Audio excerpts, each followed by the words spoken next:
기도하는 국가는 강한 국가가 된다는 겁니다.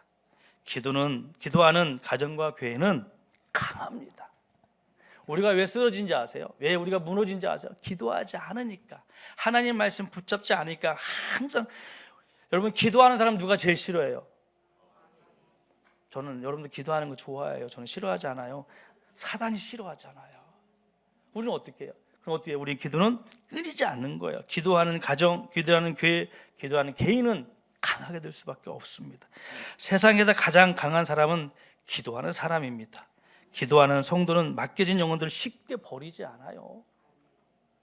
기도하는 사람들은 나에게 맡겨진 사명, 비전 쉽게 포기하지 않습니다. 그럼 어때요? 기도하지 않으면, 우리가 숨을 쉬지 않으면, 아까도 찬양가 누군가 날 위해 기도하네. 주님께서는 우리를 위해 지금 끝까지 기도하고 계신 줄 믿습니다. 그리고 여러분의 믿음의 동역자, 사역자들이 여러분들에서 날마다 기도하고 있다는 거예요. 여러분은 그 기도 때문에 살아가는 거예요. 그 기도 때문에. 기도하지 않는 성도는 약하지만 기도하는 성도는 강합니다. 기도는 하나님의 마음을 움직이게 하는 힘이 있습니다. 기도는 성도의 손에는 하나님의 무한한 하늘의 보물창고가, 열쇠가 우리에게 쥐어진다는 겁니다. 그래서 기도하는 성도는 모든 것이 가능케 한다는 것입니다. 여러분, 히스기야 기도처럼 하나님의 마음을 바꿀 수 있는 여러분의 기도가 되기를 간절히 소망합니다. 히스기야서 38장 말씀해 보니까 어떻게요?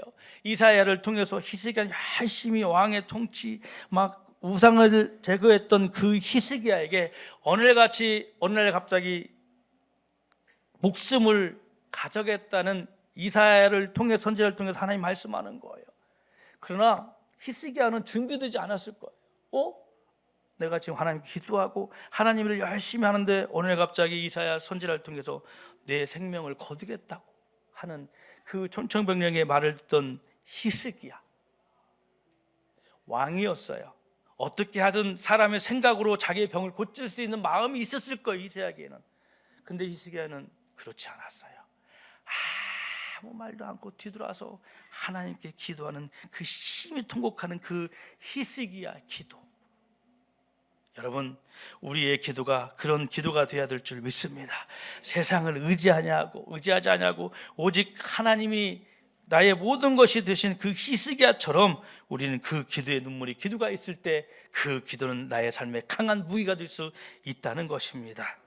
여러분, 우리가 기도로 하나님께 나아갈 때 모든 불가능한 일을 가능케 하시는 사람이 될 줄 믿습니다. 기도하는 사람은 사람을 신뢰하거나 의지하지 않고, 따라합니다. 하나님을 전적으로 의지한다. 여러분, 지금 무엇을 의지하고 있습니까? 여러분의 다가온 환경, 무엇을 바라보고 있습니까?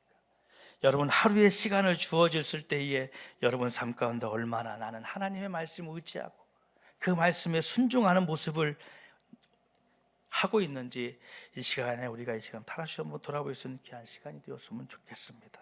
여러분, 하나님은 기도하는 성도를 강하게 하시고 더 높게 하신다는 겁니다. 성경의 많은 인물들을 보세요. 그들은 끊임없이 기도를 놓치지 않는 삶을 살았습니다. 그 어떻게 돼요? 하나님께 그들의 삶을 인도하시잖아요. 어떠한 고난에서도 그들을 이기게 하시잖아요.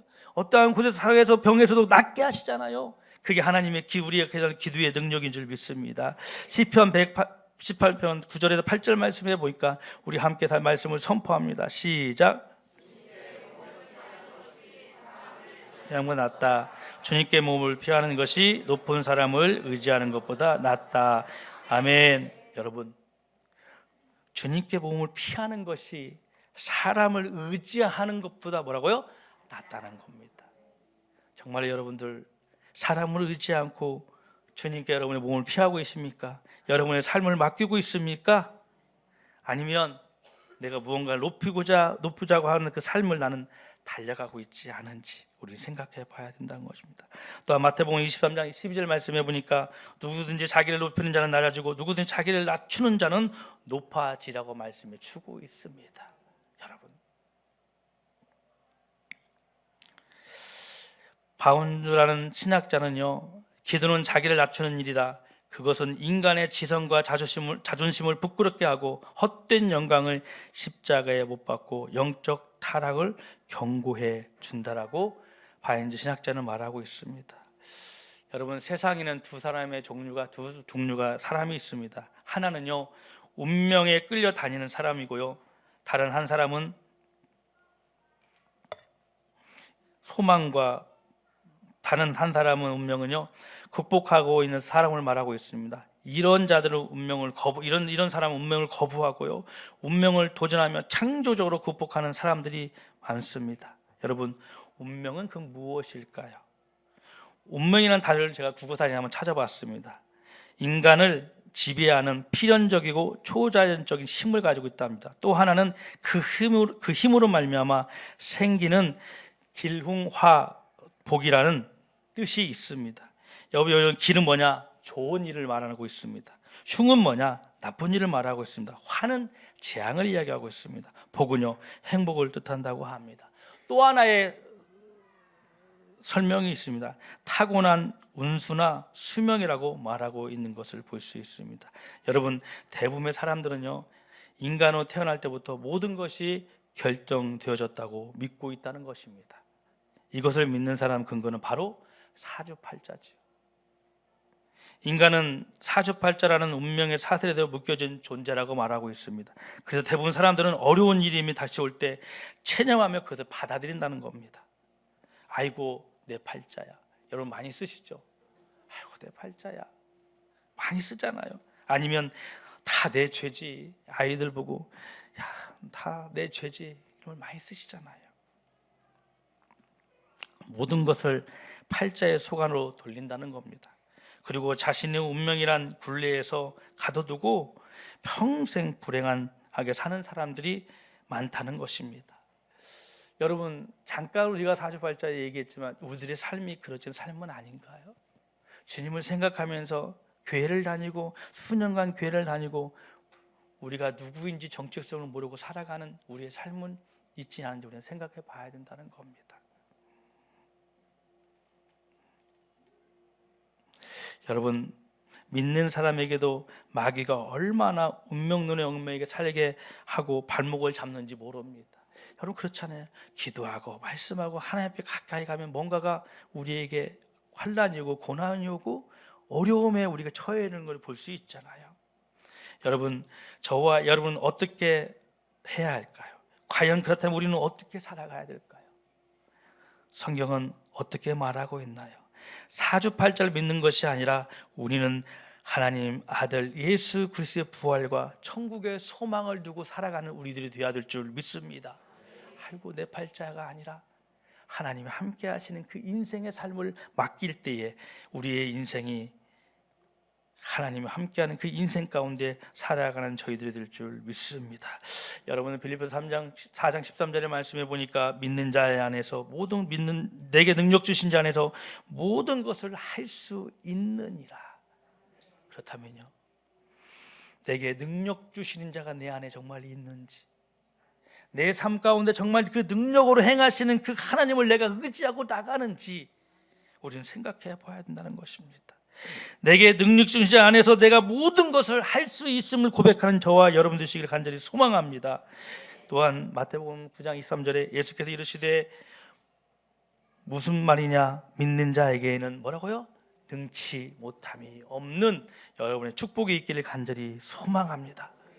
능치 못함이 없는 능력, 그 능력은 어디서 나오는지 아세요? 기도에서 나온다는 겁니다. 순종해서 나온다는 겁니다. 하나님의 말씀을 사모할 때 그 능력이 우리 안에 나온다는 겁니다. 여러분들 고린도서 5장 17절 말씀을 보니까 그런즉 누구든지 그리스도 안에 있으면 새로운 표준물이라 이전 것은 지나갔으니 보라 새 것이 되었도다. 여러분, 새 사람이 되신 줄 믿으십니까? 우리는 새 사람이 되었습니다. 이전 것은 다 지나갔어요. 근데 우리는 그 지나간 것을 다시 한번 돌아보는 그 인생의 삶이 우리 안에 있다는 겁니다. 이스라엘 백성들도 하나님의 구원의 역사에 사역을 했습니다. 그런데 나중에 고난이 오고 아픔이 오고 어려움이 오니까 애굽을 생각하는 거예요. 그게 좋거든요. 노예지만. 그러나 그 안에서 먹을 걸 걱정 안 했던 그 이스라엘 백성들, 그게 우리의 심정이 아닌가요?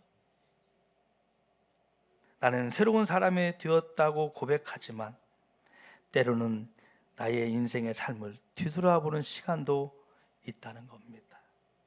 여러분, 이전 것은 지나갔습니다. 보라, 새 것이 되는 역사가 여러분 안에 있기를 간절히 소망합니다. 예수 안에 있으면 새로운 사람이 됩니다. 새로운 신분입니다. 새로운 생명으로 변화된다는 겁니다. 여러분, 마귀의 자녀가 하나님의 자녀가 됩니다. 여러분, 우리가 주님을 알기 전에는 어떻습니까? 사단의 앞잡이, 그냥 아무것도 모르는 내 인생의 삶을 살아가지 않았습니까? 내가 죄인인지를 몰랐던 그 삶이 우리 안에 있었잖아요. 그러나 어떻습니까? 주님이 내 안에 오면서 내가 변화가 됐습니다. 내가 하나님이 누구신지, 주님이 어떠한 분이신지 우리는 알고 살아가는 인생의, 믿음의 인생에 걸어가고 있는 삶을 살아가고 있는 것입니다. 여러분, 우리가 그랬던 백성, 주님을 알지 못했던 탕자의 방황처럼 살았던 우리들, 그러나 우리들은 어떻게 해요? 그 인생에서 주님을 고백할 때 이제는 마귀의 자녀가 아니라 천국의 백성이 되었다는 사실입니다. 여러분, 저주의 자녀가 축복의 자녀가 됐다는 것입니다. 내가 저주받을 수 없고 지옥에 갈 수밖에 없는 우리를, 저와 여러분을 주님을 알므로써 변화의 삶을 통하여서 우리는 하나님의 천국의 소망을 두는 삶을 살아갈 수 있다는 것입니다. 여러분, 쓸모없는 사람이 쓸모 있는 사람으로 됐다는 것, 무능한 사람이 유능한 사람으로 됐다는 것, 운명에 따라 살았던 사람이 성령을 따라 살아갔던 삶, 불행하던 사람이 여러분 행복하지 않나요? 여러분 한번 생각해 보세요. 불행했던, 운명에 따라 살았던 사람이 이제 성령의 사람으로 됐다는 것, 불행했던 사람이 이제는 주님이 나와 함께함으로 행복한 사람이 됐다는 것. 여러분 정말 행복하십니까? 여러분 정말 성령을 따라가고 있습니까? 여러분, 우리가 잘 아는 마가복음 10장에 보면 바디메오라는 사람이 나오게 됩니다. 오늘 예수님께서 이제 그곳에 바디메오 살고 있는 그때 지나가는 것입니다. 바디메오는 태어나부터 맹인이었습니다. 태어나부터 눈을 앞을 볼 수 없었어요. 얼마나 바디메오가 그 눈을 고치기 위해서 얼마나 많은 노력을 했겠습니까? 그러나 바디메오에게는 그런 역사와 기적이 일어나지 않았습니다. 그런데 어느 날 여리고에 나사렛 예수가 지나가는 소식을 들었습니다. 그 전에 예수님의 소식을 많이 들었겠지요. 예수님이 기도하고 나갈 때 그런 역사 능력들이 일어나는 것을 바디메오는 들었을 것입니다. 바디메오 생각하면 내가 이때다. 예수님이 어떤 분이신가? 내가 그분을 좀 만나고 싶다는 그 생각이 바디메오가 있었다는 것입니다. 기회가 생겼습니다. 그러면서 기회를 놓칠 수 없다는 생각이 바디메오에게 들었던 것입니다. 그는 다리를 헛되떼면서 예수님을 쫓아가면서 소리 높여 외쳤습니다. 다윗의 자손 예수여 나를 불쌍히 여기소서 예수님께 부르셨습니다. 그 많은 사람들이 예수님을 바디메오만 따른 게 아니고 제자들만 예수님과 함께 했던 게 아니고 많은 무리들이 예수님이 가는 곳마다 많은 무리들이 따랐던 그곳, 그리고 바디메오가 뒤를 따라가면서 이렇게 외치는 겁니다. 다윗의 자손이여 나를 불쌍히 여겨소서. 여러분 가운데 이런 고백이 있습니까? 다윗의 자손이여 예수여 나를 불쌍히 여겨 주옵소서. 아마 처음 여러분이 예수님을 영접할 때 아마 이런 기도 나도 모르게 아마 외쳤을 것입니다. 나 같은 죄인 살리신 그 주님의 은혜. 제가 처음에 예수님 만날 때 이 노래를 많이 했어요. 여러분 잘 아시죠? 전부여 의지 없어서 손들 수밖에 없더라고요. 그리고 내가 어때요? 나 같은 죄인. 우리 한번 천부의 의지 없어서 찬양 한번 부를 수 있나요? 띄울 수 있나요? 찬양? 우리 1절만 한번 부르겠습니다. 원고에는 없는데 찬양 한번 부르겠습니다. 우리 1절만. 전부의 의지 없어서.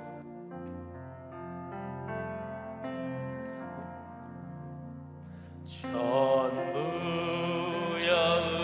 의지 없어서 손 들고 옵니다.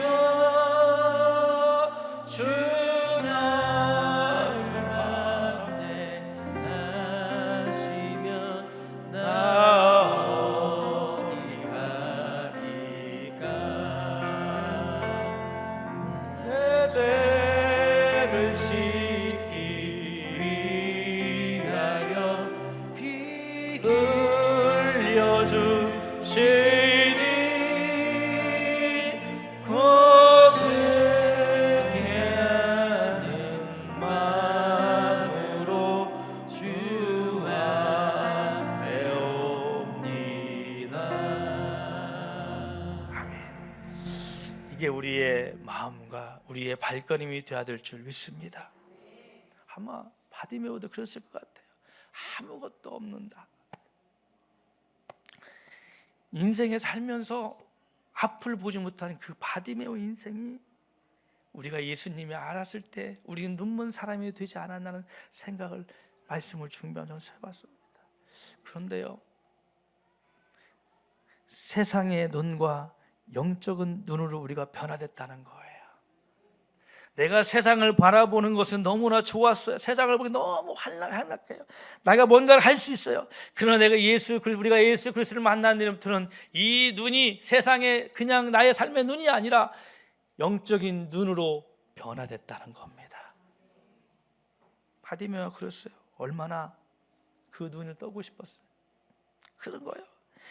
다윗의 자녀 예수여 나를 불쌍히 여겨서 예수님께 부르짖는 많은 사람들이 그 광경을 보고 많은 사람들이 꾸짖는 거야. 야, 조용히 해. 시끄러워. 많은 사람들이 그랬을 겁니다. 그러나 그 바디메오는 그 말을 듣고 승복하지 않았어요. 다시 한번 크게 외칩니다. 다윗의 자녀 예수여 나를 불쌍히 여기도 포기하지 않았습니다. 발을 멈추지 않았다는 거예요. 보이진 않지만 예수님을 그 보고 싶은 그 바디메오 그 심정이 바디메오에 있었기 때문에 누가 뭐라고 해도 관여치 않았다는 거예요. 바디메오에게 볼 수 있는 것은 오직 예수님만 만나고 싶었어요. 아니, 예수님의 음성을 듣고 싶었다는 거죠. 우리의 삶이 세상을 따라 듣는 게 아니라 여러분이 예수 그리스도의 말씀을 듣는 은혜가 있기를 간절히 소망합니다. 그게 바디메오에게 있었어요. 멈추지 않았습니다. 그러면서 그 말을 듣던 예수님이 가던 발걸음을 멈추었습니다. 그리고 그를 부르라고 합니다. 그래서 예수님이 바디메오에 묻습니다. 내가 무엇을 주기를 원하느냐? 바디메오가 원하는 건 선생님을 보기를 원하나이다. 여러분, 바디메오가 지금 뭘 보고 싶었을 것 같아요? 세상을 보고 싶었을 거 아니에요. 근데 바디메오 고백을 보세요. 선생님을 보기를 원한다는 거예요. 예수께서 이르시되 가라, 그 말을 했던 그 예수님이 바디메오에게 말하는 거예요. 내 믿음이 너를 구원하였느니라.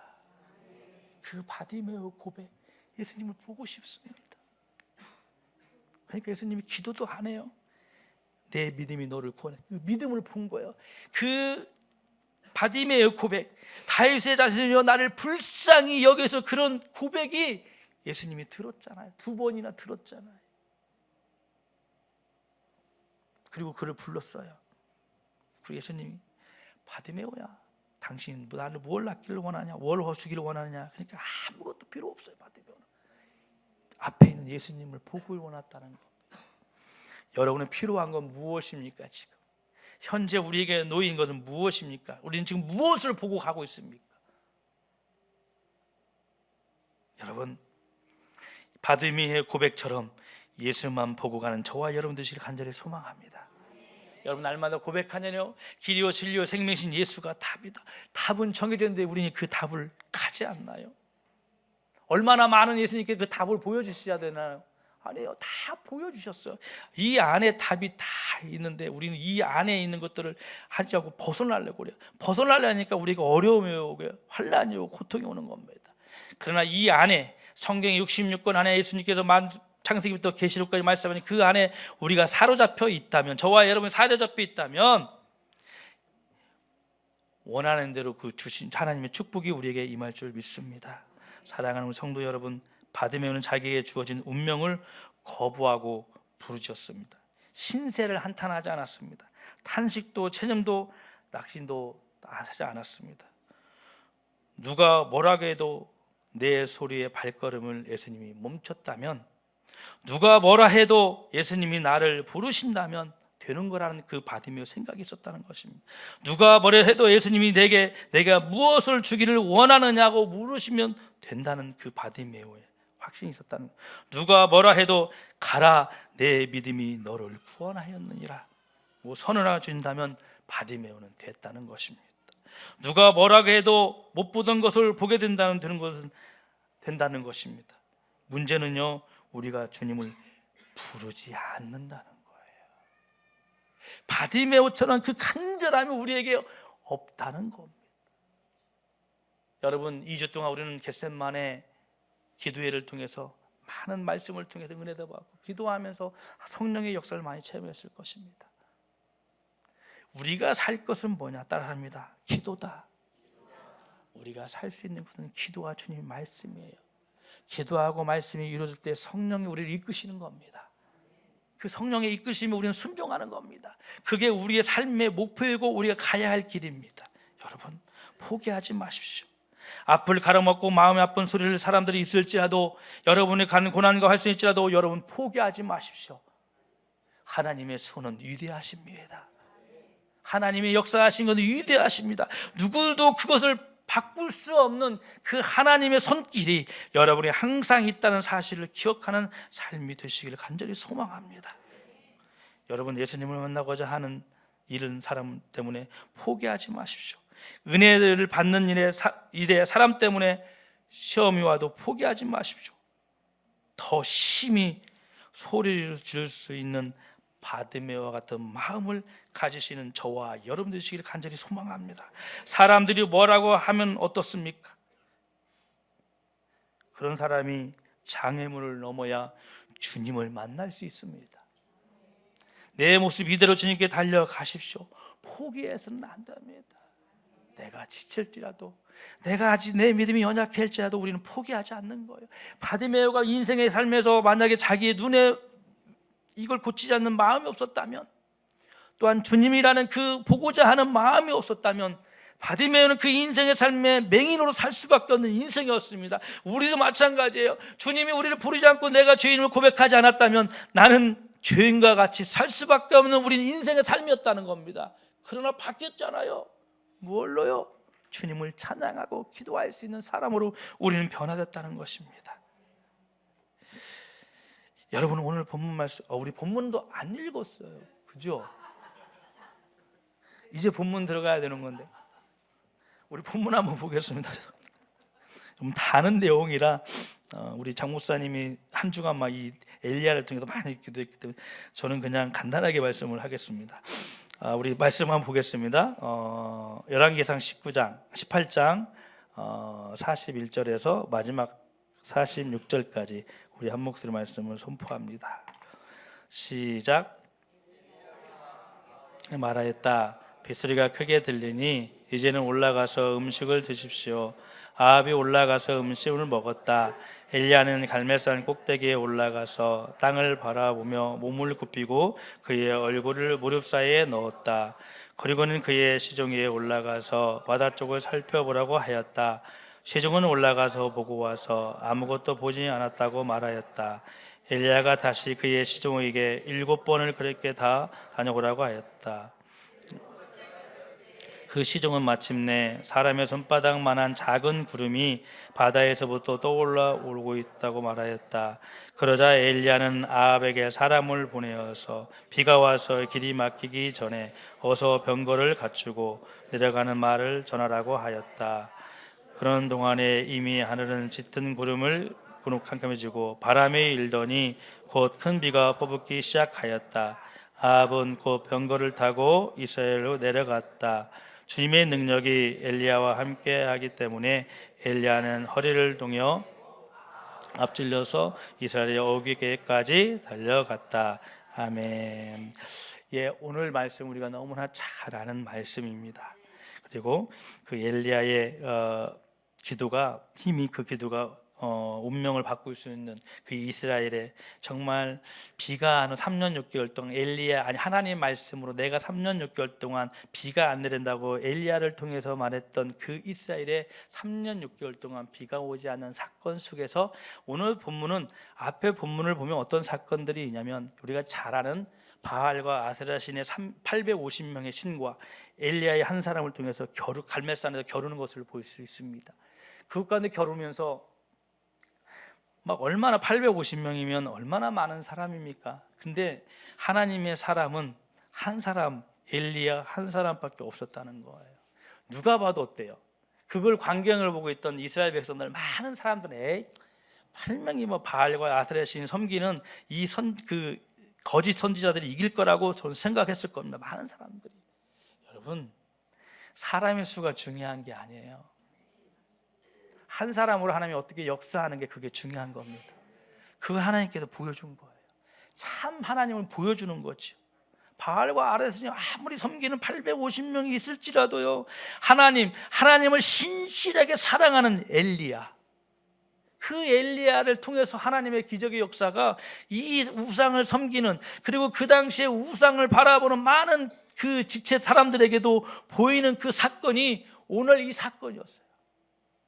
그 사건이잖아. 막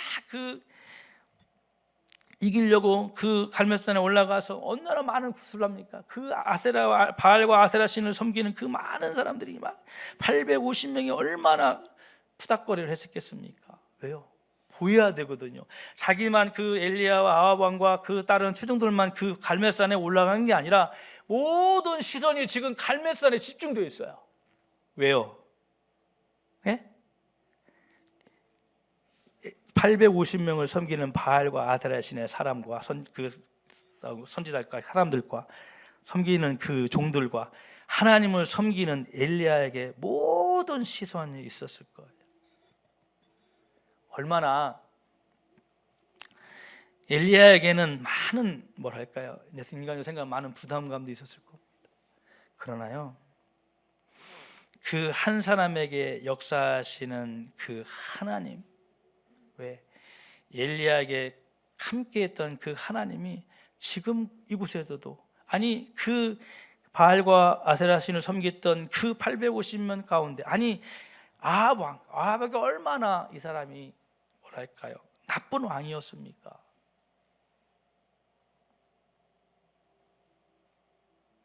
대결이 벌어집니다.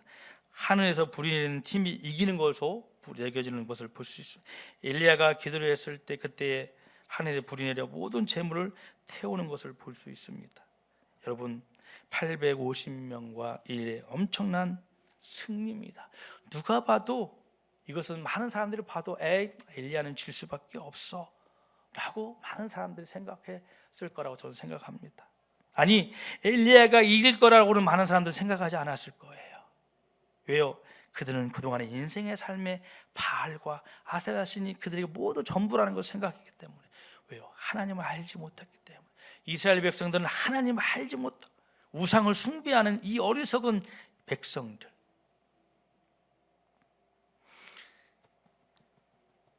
삼 년 6개월 동안 가뭄을 많았던 그 엄청난 일이 남아 있었다는 것입니다. 엘리야는 아왕에 걱정하지 말고 먹고 마시라고 내려가라고 오늘 하는 본문을, 그리고 큰 비가 온다는 거예요. 여러분, 3년 6개월 동안 오지 않는 비가 어떻게 올 수 있다는 그 생각을 하겠어요. 그러나 따라합니다. 엘리야에게는 하나님이 계셨다. 그런 거예요. 바알과 아세라 신이 그들에게 있는 게 아니라 하나님이 엘리야에게 있음을 통해서 엘리야 한 사람으로서 그 기도로서 하나님을 드러낼 수 있는 그 삶이 엘리야에게 있었다는 것입니다. 오늘 41절 본문에 다시 한번 돌아가 보면 엘리야가 아합 왕에게 말하였다. 빗소리가 크게 들리니 이제는 올라가서 음식을 먹으라고 일러줍니다. 근데요, 그때는 이 당시 지금 비가 왔어요, 안 왔어요? 안 왔어요. 모든 그 갈멜산의 모든 사건, 영적인 사건이 끝난 뒤에 이제 엘리야가 말하는 거예요. 여러분, 자, 아합 왕과 바알 신과 아세라 신을 이겼어요. 근데 이제 엘리야에게 남은 게 있잖아요. 그 남은 게 뭐냐면 가뭄진 땅을 풍요하게 비를 내릴 수 있는 그것을 보여줘야 되는 거예요. 그 사건까지 해야 엘리야의 하나님의 능력이 나타난 그 사건이었다는 겁니다. 어떻습니까? 그러면서 엘리야에게 걱정이 있는 거예요. 바알신과 아세신은 물리쳤잖아요. 근데 또 한 가지 사건이 하나가 해결해야 할 사건이 있었던 것입니다. 그건 뭐냐면 3년 6개월 동안 가물었던 땅에 이제는 비가 내릴 수 있는 그 사건을 엘리야에게 좀 해야 될 사건이 있었다는 것입니다. 그리고 엘리야는 선포합니다. 지금 엘리야는 바알 선지자 아사스 300명을 죽인 상태였어요. 다 죽였잖아요. 만약 비가 오지 않는다면 엘리야의 체면은 물론 체포되고 죽게 말일 거예요. 왜냐하면 아합 왕이 굉장히 악했잖아요. 그리고 엘리야가 아합 왕에게 당당했잖아요. 내가 비가 오겠다고. 비가 온다고 했는데 만약에 이게 비가 안 온다면 체포되고 물론 죽게 되는 그 상황에 있었다는 것입니다.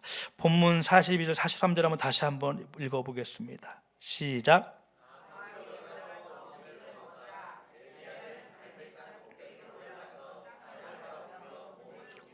그의 얼굴을 무리 사이에 넣었다. 그리고는 그의 시종에 올라가서 바다 쪽을 살펴보라고 하였다.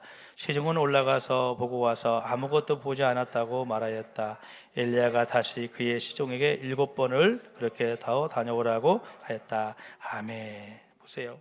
오늘 이 사건이에요.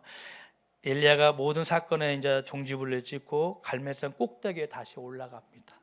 그리고 난 뒤에 엘리야가 하나님 앞에 했던 행동이 뭐냐면 얼굴을 무릎 사이에 놓고 간절히 기도하는 것은, 이 무릎 사이에 넣었다는 것은 자기 모든 것을 다 내려놓았다는 거예요.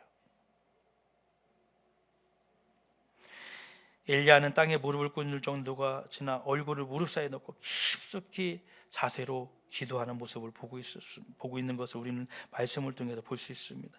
간절하게 기도하는 모습이 그림으로 그려져 있지 않습니까? 복종을 표현하는 무릎 꿇음과 겸손을 표현하는 깊숙한 머리숨이 엘리야에게 있었다는 겁니다. 여러분, 엘리야는 이런 자세로 간절히 기도하다가 항상 따라다니는 사원에게 갈멜산 올라가서 바다 쪽을 바라보라는 거예요. 근데 사원이 엘리야의 말을 듣고 바다 쪽을 보니까 너무나 화창한 거예요. 바다는 막 은빛 막처럼 보이고 너무나 깨끗, 하늘을 보니까 너무 햇빛이 비치고 바다가 너무 아름다운 거예요. 그러니까 다시 엘리야 선지자님, 보이지 않습니다. 구름이 보이지 않아요. 비가 올 확률은 아무것도 없습니다. 그러면서 계속 엘리야는 그 사원에게 가서 확인하라고 합니다. 그리고 마지막 7번째 사원에게 다시 한번 가서 한번 확인해 봐라. 여러분, 참 사원도 대단해요. 그죠? 엘리야가 가라는 대로 순종하는 마음. 여러분, 이런 사원의 마음이 되어야 될 줄 믿습니다. 여러분, 목회자들이 나와서 뭘 하자면 순종하는 거예요. 이게 지금 엘리야, 우리 영적으로 엘리야가 비가 오는, 근데 사안의 모습을 보세요. 엘리야가 신분 7, 6번을 갔다 왔는데 아무것 왔다가 거리는 여기 나오지 않았지만 한 번 올라갔다 내려갔다 올라갔다 하려면 좀 그래도 바닷가에 가려면 얼마나 좀 거리가 있겠어요. 거기서 7번을 아무런 말도 않고 갔다 오는 것을 볼 수 있습니다. 그리고 난 뒤에 7번째 보니까 작은 먹구름이 바다 보편에서 오는 거예요. 그래서 사안의 마음이 이랬을 거예요. 저 구름이 정말로 비가 될 수 있을까? 라고 오고 엘리야한테 말을 하는 거예요. 전달하는 거예요. 그리고 난 뒤에 그 말을 때 엘리야는 실망하지 않고 계속 기도하는 거예요. 그리고 7번 마지막에 사안을 통해서 가라고 했을 때, 사안이 돌아왔을 때 어떤 말을 합니까?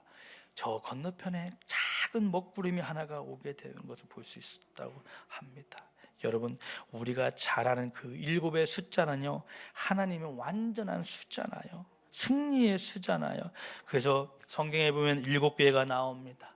7나팔이 나옵니다. 7대접이 나옵니다. 또 7집사가 나옵니다. 그래서 우리의 상징, 그 실은 우리에게 상징적인 의미를 가지고 있는 것을 볼 수 있습니다. 엘리야가 사원에게 7번 확인해 보라고 지시한 것은 곧 기도의 씨름에서 결단코 응답을 받아내고야 말겠다는 엘리야의 결의의 표시이기도 합니다. 한두 번 왔다 갔다가 엘리야는 포기하지 않았다는 겁니다. 끝까지 하나님 함께 하시는 역사가 있을 거라는 그 엘리야의 믿음이 확신이 있었기 때문에 엘리야는 포기하지 않았습니다. 하나님을 끝까지 응답하시는 그 하나님을 완전하게 신뢰하는 그 엘리야의 모습. 여러분, 우리 삶 가운데 우리는 얼마나 하나님을 신뢰하고 있습니까? 우리는 기도하다가 포기하지 않고 있지는 않은지, 우리가 믿음으로 살고 하나님의 말씀에 순종할 때 우리는 또한 포기하고 살고 있지는 않은지, 하나님은 이렇게 우리에게 말씀하셨는데 그 말씀에 순종하자고, 그게 너무 힘든 거예요. 기도하라, 나와라, 헌신해라, 순종해라, 전도하라, 이게 너무 힘든 거예요, 나의 삶 가운데. 여러분, 포기하지 마십시오. 하나님의 사역에 함께 할 수 있는 우리 교회 모든 성도들 되시길 간절히 소망합니다. 에이, 누가 하겠지. 이 하겠지가 교회를 흔들게 하고 힘들게 하는 겁니다. 내가 아니면 안 된다, 그런 마음을 가지시기를 바랍니다. 내가 기도하지 않고, 내가 헌신하지 않고, 내가 전도하지 않으면 안 된다는 그런 마음이 있기를 간절히 소망합니다. 엘리야에게도 마찬가지입니다. 그런 마음이 있었어. 포기하지 않는 마음. 6번을 갔다 와도 한 번은 하나님께서는 증표가 없는 거예요. 그래서 마지막 더욱 간절히 기도했을 겁니다. 그 기도가 얼마나 강하다는 것을, 자기가 기도했던 그 기도가 얼마나 능력이 있다는 것을 엘리야는 경험을 했다는 겁니다. 그래서 어떻게 해요? 더 매달리는 거예요. 왜요? 하나님이 그 기도 가운데 역사하실 거라는 것을 믿었던 엘리야였기 때문에. 이게 우리의 마음과 우리의 신앙이 고백이 되어야 하지 않겠습니까? 우리의 삶이 되어야 되지 않겠습니까? 포기하지 않는 인생, 무엇이 여러분을 힘들게 합니까? 예수님은 그보다 더 힘든 고통의 십자가를 지셨어요. 우리는 그 고통을 몰라요. 내가 당해보지 않았기 때문에. 그러나 당해본 사람은 알잖아요. 그리고 우리는 잊어버려, 인생에 주님이 채찍이 맞음으로 내가 모든 것을 낫게 하신 하나님. 여러분 아프십니까? 기도하세요. 불편합니까? 목숨 걸고 한번 해보세요. 제가 이 마음 가운데, 제가 군대 가서 허리를 다쳤어요. 제가 나중에 그 사진 한번 보여줄게요. 제가 이게 정상이잖아요, 사람이. 제가 이러고 다녔어요. 군대 간 친구가, 저보다 먼저 간 친구가, 제가 먼저 제대해 버렸어요, 늦게 간 제가. 그래서 그 친구가 휴가를 왔어요. 근데 그 친구가 휴가 왔는데 저하고 자꾸 동네 친구들하고 그 변산반도 거기를 가자는 거예요. 그래서 제가 몸이 너무나 안 좋았어요. 걸을 수 없고 힘들었어요. 서 있기도 힘들고. 근데 그 친구가, 야 성균아, 내가 부축할 테니까 같이 가자. 오래간만에 왔으니 친구들 모였으니까 같이 가자는 거예요. 그래서 갔는데 제가 그 친구를 어깨를 이렇게 기대면서 제가 이렇게 꼬부린 상태로 있었어요. 그 사진이 있더라고요, 찾아보니까. 여러분, 제가 이 간증을 왜 하냐면요, 제가 처음에 왔을 때 너무나 힘들었어요. 제가 5월 달에 제가 제대를 했어요. 5월 8일, 그것도 어버이날이었어요. 그리고 친구, 이제 같은 제대했던 동기들이 부산 통합병원에서 동기들이 그 해운대나 광안리인가요? 거기를 가자는 거예요. 거기 가는 게 아니라 거기 보면 나이트가 있다는 거예요. 나이트가 뭔지도 모르고. 그래서 저는 그런 마음이 저는 없었고, 그래서 저는 그냥 집에 가야 되겠다고. 이거 그냥 부산에서 여기까지 오는 것은 너무, 그때 당시에 벌써 몇 점입니까? 30년 전이잖아요. 30년도 더 됐네요. 한 40년 됐네요. 30년 됐네요. 30년 넘는 그 시간이 얼마나. 그래서 이제 집에 가고 싶은 마음으로 제가 집에 왔어요. 근데 어머니가 기다리고 있더라고요. 형님들하고. 이제 그때 보니까 이제 막 농사를 많이 지었어요. 근데 이게 허리 아픈 게, 팔이 부러지나 다리가 부러지면 일을 못 하잖아요, 여러분들. 근데 이 허리 아픈 건요, 표현할 수가 없어요. 나만 알아. 허리 아픈 건 저만 알아요. 그런데 팔이 부러지고 다리가 부러지면 알잖아요. 뭐가 명장이 걸려서 찢어지면 병원에. 근데 허리는요, 표현할 수가 없어요. 표시할 수가, 나타낼 수가 없잖아요. 그래서 제가 다 여름에 형님이 막 늦게까지 일하고 막 모내기도 하고, 전라도에서 여러분 김제평야, 만경평야, 제가 어렸을 때 보면 만경을 넘어서 진봉까지 제가 농사를 지은 갔던 적이 있어요. 진봉 멀어요. 엄청 멉니다. 경운기 긁고 여러분 새벽에 밤새도록 트럭차 노타리 하다가 제가 오다가 그 트럭타를 논에 빠쳤잖아요. 왜 그랬을까요? 제가 졸려서 새벽까지. 여러분 새벽에 막 논에 아무것도 안 본 밭에서 노타리 친다고 생각해 보세요. 새벽에 되면 안개가 뿌옇 져요. 그럼 헤드라이트에 쫙 피면 얼마나 소름이 축축 찌는지 몰라요.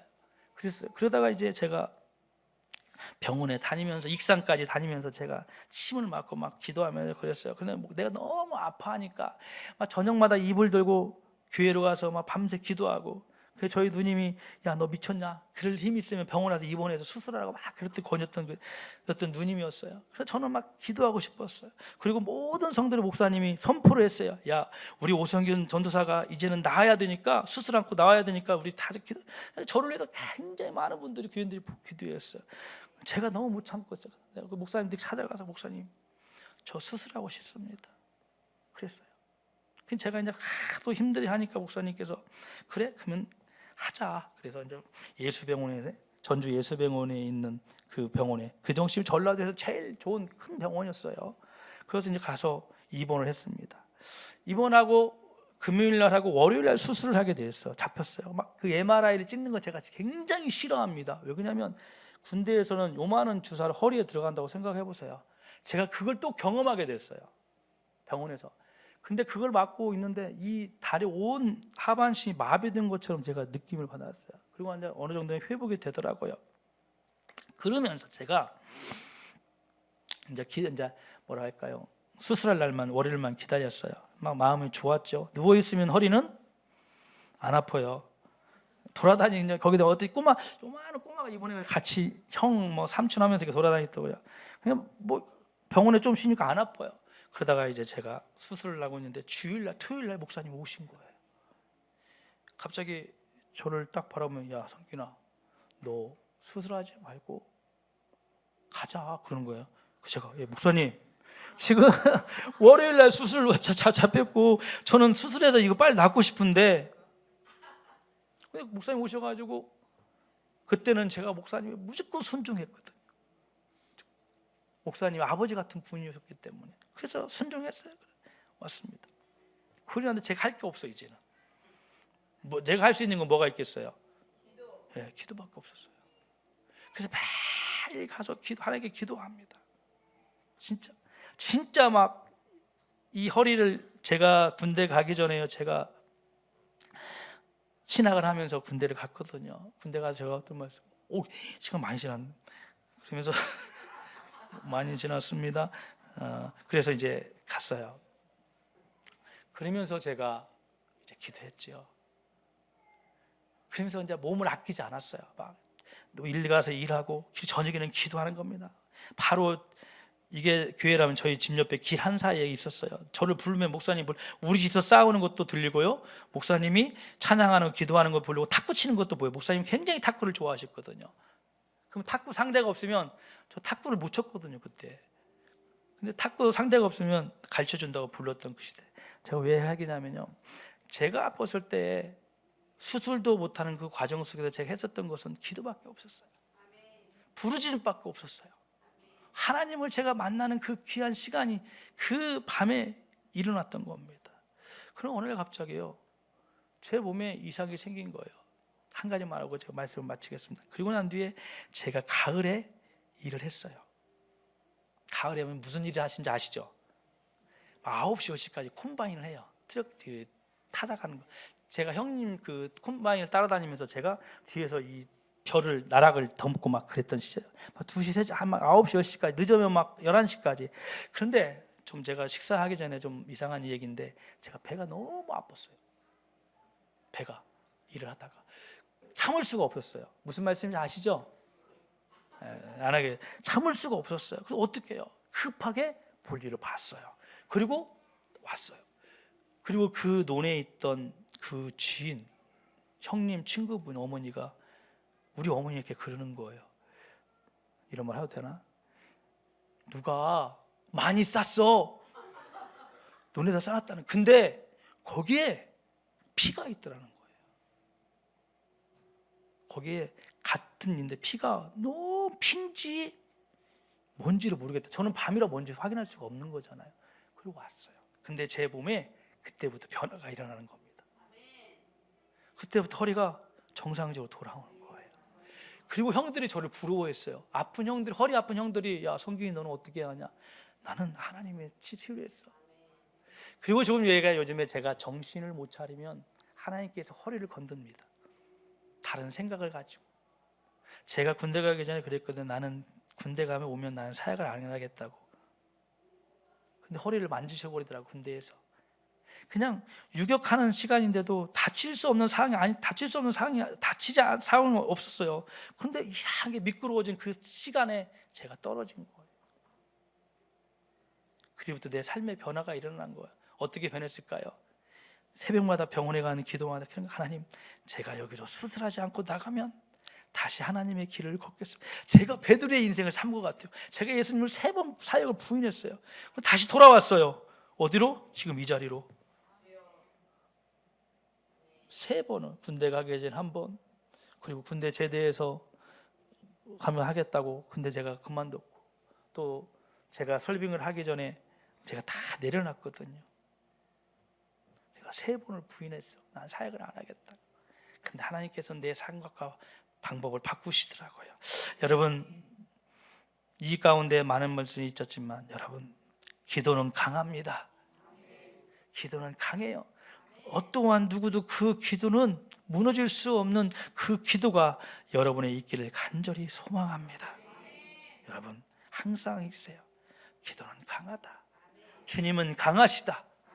하나님은 영원하시다. 나의 삶 가운데 그 고백이 저와 여러분의 모든 성들이 있기를 간절히 소망합니다. 우리 좀 찬양을 바꾸겠어요. 내가 선한 능력으로 좀 했는데 아까 우리 처음에 불렀던 찬양, 누군가 날 위해 기도하네, 그 찬양으로 좀 바꿨으면 좋겠습니다. 이 시간 우리 찬양을 부르시면서 여러분들 위해 기도하고 있는 사람들이 있습니다. 그리고 주님은 나를 통해서 또한 기도하기를 원하신다는 겁니다. 누군가 나를 위해 우리 찬양합니다.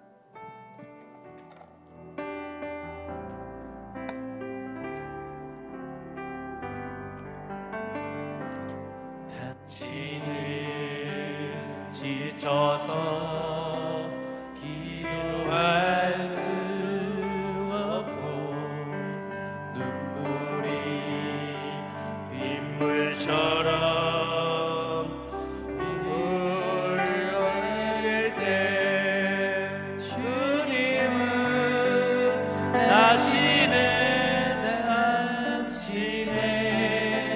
약함을 사랑으로 돌봐주시네. 누군가 날 위하여, 누군가 날 위하여,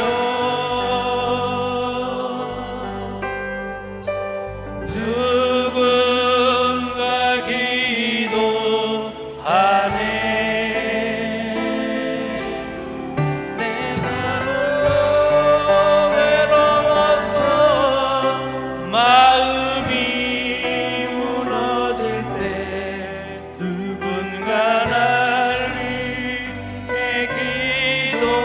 다시 한번 1절을 고백합니다. 당신이 지쳐서 기도할 수 없고 눈물이 빗물처럼 흘러내리네. 주님은 다시네 약함을 사랑으로 돌봐주시네. 가정을 놓는 누군가 날 위하여, 누군가 날 위하여,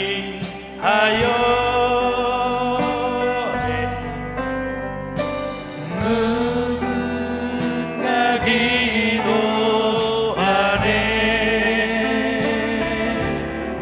내가 홀로 외로워서 마음이 어질 때 누군가 날 위해. 다시 한번 고백합니다. 누군가 날 위하여,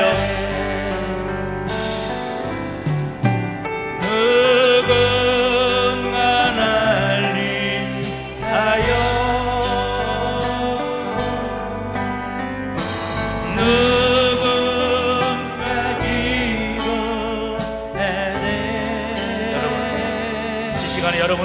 기도하고 있다는 동역자가 있다는 것입니다. 여러분 힘드십니까? 외로우십니까? 주님만 바라보시길 바랍니다. 주님만 붙드시길 바랍니다. 날 위해 기도하네. 여러분 이 시간 말씀을 통해서 한번 우리가 이 시간에 기도해 나갔으면 좋겠습니다. 여러분 기도가 내 삶 가운데 멈추지 않았나요? 오늘 갑자기 내 기도가 외치는 부르짖음이 식어가지 않았나요? 바디메오가 그 주님을 만나기 위해서 자기의 모든 것들을 내려놓고 다윗의 자손이라는 것, 자기의 죄인이라는 것을 고백하는 것을 손들고 나오는 것을 볼 수 있습니다. 우리의 고백이, 우리의 외침이 이 바디메오와 같은 외침이 되어야 하지 않겠습니까? 이 엘리야의 기도가 되어야 되지 않겠습니까? 앞에 있을 때에 무릎 꿇고 모든 것들을 하나님께 내려놓고 기도하는 엘리야의 모습, 바디메오의 외침, 그게 우리의 믿음의 삶이 되어야 되지 않겠습니까? 이 시간의 말씀을 생각하면서 하나님, 나를 기도의 용사가 되게 하여 주옵소서. 정말로 나를 하나님의 기도의 용사로 이끌어 주옵소서. 멈추지 않는 기도가 나에게 평생에 있도록 역사하게 달라고 이 시간 1분 동안 함께 기도하며 나갑니다. 주여 아버지 하나님, 그렇습니다. 이 시간 누군가 내어 기도하는 있을 때에 하나님, 우리가 고통 가운데 힘들 가운데 있습니까? 주여, 하나님, 기도는 강하다는 것을, 아니 우리의 삶 가운데 기도는 멈춰서지 말아야 하는 것을 우리가 말씀하신 주님, 우리의 기도가 멈췄습니까? 나의 간절함이 언젠가 없어지고 있지 않은지 이 시간 생각해 봅니다. 하나님, 바디메오가 주님 앞에 나와 간절히 외친 것처럼, 엘리야가 하나님을 기도한 것처럼, 히스기야가 통곡의 벽을 보고 모든 인생을 하나님께 맡긴 거 기도한 것처럼, 하나님, 이제는 우리의 기도의 용사가 되길 원합니다. 기도를 멈추지 않는 사람들의 교회가 되길 원합니다. 그 기도 가운데 역사하시는 그 하나님의 놀라운 그 은혜와 기적을, 능력을 경험할 수 있는 우리의 삶이 되게 하여 주옵소서.